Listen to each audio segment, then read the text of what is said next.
இனி வர எபிசோட் எந்த மாதிரி போக போதா அப்படின்னு சொல்லிட்டு இந்த வீடியோவில் கடைசியாக ப்ரெடிக்ஷனாக சொல்லியிருக்கேன். இந்த வீடியோவை முழுமையாக பார்த்துட்டு உங்களுக்கு பிடிச்சிருந்தா லைக் பண்ணுங்கள். உங்களோட முழு ஆதரவை உங்களோட சப்ஸ்கிரைப் மூலமாக எனக்கு தெரிவிங்க. எப்போவுமே வாசுகி அம்மா தன்னோட அன்பால் யாரையுமே மாற்ற மாட்டாங்க அப்படின்றத கரெக்டாக நிரூபிக்கிறாங்க. அவங்க எப்போவுமே சண்டை போட்டுட்டு இருக்க கேரக்டராக தான் இப்போ வரைக்கும் இருக்காங்க.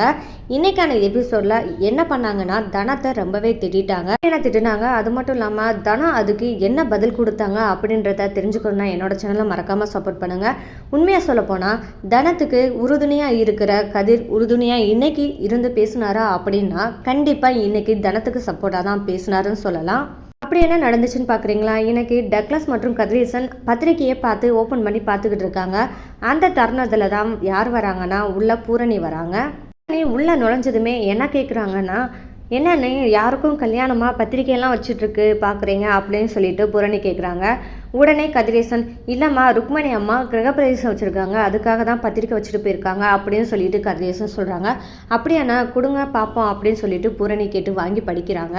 பூரணி அந்த பத்திரிகையை படிக்கும்போது கதிரேசன் மற்றும் தனலட்சுமி இவங்க 2 பேர் இருக்க பார்த்துட்டு ரொம்பவே ஹாப்பியாக ஃபீல் பண்ணுறாங்க.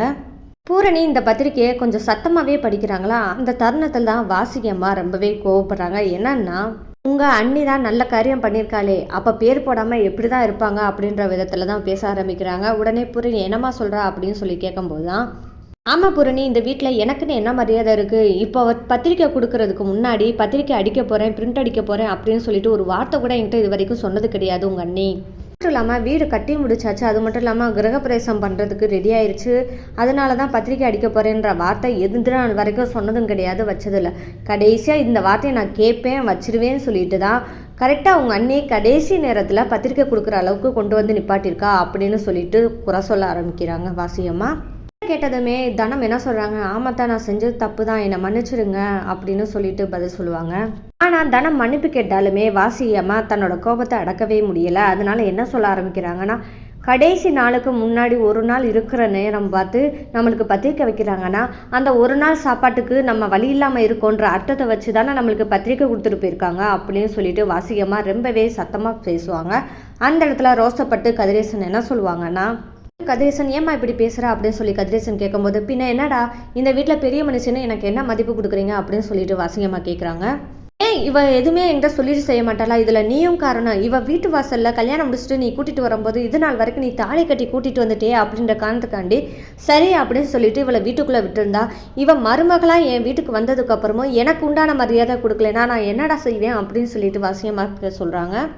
கேட்ட கதிரேசன் என்ன சொல்கிறாருன்னா, அவங்க ஏற்கனவே என்கிட்ட முன்னாடியே சொல்லிடலாம் அப்படின்னு தான் என்கிட்ட கேட்டாங்க, ஆனால் நீ எதுனாலும் சொல்லி சண்டை போடுறதுக்கு தயாராக இருப்பேன்னு சொல்லிட்டு தான் வேணாம் பிரச்சனை வேணாம் அப்படின்றதுனால தான் நான் அப்போ சொல்ல வேணாம் அப்படின்னு சொல்லிட்டு அதனால தான் தனம் உங்கள்கிட்ட சொல்லலை அப்படின்னு சொல்லிட்டாரு. அது மட்டும் இல்லாமல் நீ எப்போ பார்த்தாலும் குறை சொன்ன விதமாகவே இருக்க, அதனால பிரச்சனைன்னு வரப்போதுன்னு தெரிஞ்சுது, அதை ஏன் இப்பயே சொல்லணும், அதனால் கடைசியாக நம்ம சொல்லிக்கலாம் அப்படின்னு சொல்லிட்டு நான் தான் தனத்திட்ட வேணாம் சொல்லிட்டேன் அப்படின்னு சொல்கிறாரு கதிரேசன். இந்த இடத்துல தனம் என்ன பண்ணுறாங்கன்னா, தான் செஞ்சது தப்பு அப்படின்னு சொல்லிட்டு உணர்ந்து நான் உங்கள்கிட்ட சொல்லாமல் பண்ணது தப்பு தான், என்னை மன்னிச்சிடுங்க, இனிமேல் நான் எந்த இதாக இருந்தாலும் உங்கள்கிட்ட சொல்லிகிட்டே செய்கிறேன் அப்படின்னு சொல்லிட்டு தனம் சொல்கிறாங்க. அது மட்டும் இல்லாமல் ருக்மணி அம்மா கிரகப்பிரவேசத்துக்கு கண்டிப்பாக நீங்கள் இருக்கணும் அப்படின்னு சொல்லிட்டு தனம் சொல்கிறத கேட்டதுமே அமைதியாக இருந்தாங்க வாசுகி அம்மா. அப்படின்னு சொல்லிட்டு வாசுகி அம்மா ரூம்குள்ளே போயிடறாங்க. அந்த தருணத்தில் தான் டக்ளஸ் கரெக்டாக தன்னோட அக்காவை பற்றி சொல்கிறாருன்னு சொல்லலாம். அப்படி என்ன சொல்கிறாருன்னா, உங்கள் அம்மா நம்பியாரா எம்ஜிஆரா அப்படின்னு சொல்லிட்டு கேட்குறாங்க. ஏன் மாமா அப்படி கேட்குறா அப்படின்னு சொல்லிட்டு கதிரேசன் கேட்கவும், இல்லை உங்கள் அம்மா நேரத்துக்கு தகுந்த மாதிரி மாற்றி மாற்றி பேசுகிறாங்களே என்ன அது அப்படின்னு சொல்லி கேட்குறாங்க. அது மட்டும் இல்லாமல் ஏதோ உள்குத்து இருக்குமாப்ல, கொஞ்சம் ஜாக்கிரதையாக இருமாப்ல அப்படின்னு சொல்லிட்டு டக்ளஸ் சொல்கிறாரு. போமாமா நீ வேறு, அப்படிலாம் அம்மா அப்படிலாம் இருக்க மாட்டாங்க அப்படின்னு சொல்லிட்டு கதிரேசன் டக்ளஸ் சொல்கிறத காது கொடுத்து கூட கேட்குற நிலைமையில இல்லை. அந்த அளவுக்கு தன் அம்மா மேலே நம்பிக்கை வச்சுருக்காரு கதிரேசன். சொல்லிட்டு கதிரேசன் கிளம்பி போகிறாரு. அதுக்கப்புறம் டக்ளஸ் சொல்கிறாரு, போமாப்ல உன்னை விட எங்கள் அக்காவை பற்றி எனக்கு தான் நல்லா தெரியும் அப்படின்னு சொல்லிட்டு டக்ளஸ் மனசில் நினைக்கிறாரு. டக்ளஸ் நினைக்கிறது உண்மைதானங்க, நம்மளுக்கே தெரியும் வாசுகி எப்பயுமே திருந்த மாட்டாங்கன்னு சொல்லிட்டு, அவங்க எதுவுமே செஞ்சாலுமே சுயநலத்தோடு செய்கிறவங்க தான் அப்படின்னு நம்மளுக்கே தெரியுது. பட் இருந்தாலுமே கதிரேசன் தன் அம்மா மேலே வச்சுருக்க நம்பிக்கையை ஒரு பெத்த மகனாக இருந்து அவங்க செய்கிறது கரெக்டு அப்படின்ற அளவுக்கு தான் இன்றைக்கான எபிசோட் போச்சு. அதுக்கப்புறம் என்ன நடந்ததுன்னா வாசுகி அம்மா ரூம்குள்ளே போனதுமே அந்த பத்திரிக்கையை எடுத்து ஓப்பன் பண்ணி அந்த ருக்மணி இல்லம் அப்படின்ற பேரை மட்டுமே பார்த்துக்கிட்டே இருந்தாங்க. அப்போ ராதியா கேட்குறாங்க, என்னத்த படையப்பா படத்தில் வர மாதிரி நீங்கள் ஒரே தான் பார்த்துக்கிட்டே இருக்கீங்க.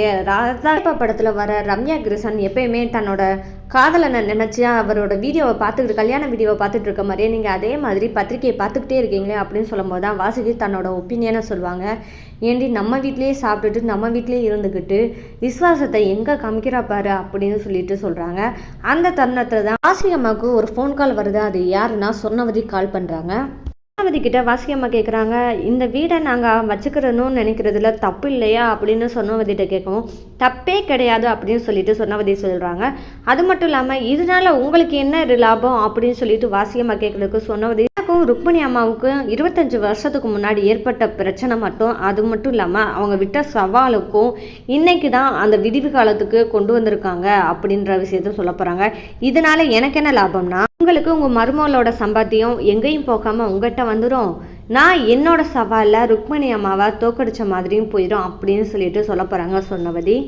வரப்போகிற எபிசோடில் சொர்ணவதி என்ன பண்ண போகிறாங்கன்னா வாசுகி அம்மாவுக்கு ஒரு ஐடியா கொடுக்க போகிறாங்க. என்னென்னா ருக்மணி அம்மா வீட்டுக்கு போகிறதா ஒரு பிளான் பண்ணி கொடுக்க போகிறாங்க. அது மட்டும் இல்லாமல் உங்களுக்கு வேண்டிய உதவிகளை நான் பண்ணித்தரேன் அப்படின்னு சொல்லிட்டு அவங்களுக்கு எல்லா ஹெல்ப்பும் பண்ண போகிறது சொர்ணவதி தான். உடனே என்ன பண்ண போகிறாங்கன்னா ருக்மணி அம்மா வீட்டுக்கு முன்னாடி போய் அங்கே ருக்மணி அம்மா இல்லம் இருக்கிற போர்டை நீக்கிட்டு அவங்களோட வாசுகி அம்மா இல்லம் அப்படின்னு சொல்லிட்டு போட போகிறாங்க. இதை பார்த்து ருக்மணி கண்டிப்பாக அதிர்ச்சி ஆவாங்க. இனி வர எபிசோட் இந்த மாதிரி தாங்க போகுது, ட்விஸ்ட்டாகவும் இருக்க போகுது. இந்த மாதிரியான சுவாரஸ்யமான நிகழ்வுகளாக நீங்கள் தெரிஞ்சுக்கணும். என்னோட சேனலை மறக்காமல் சப்போர்ட் பண்ணி ஆதரவு தெரிவிங்க. மீண்டும் சந்திப்போம்.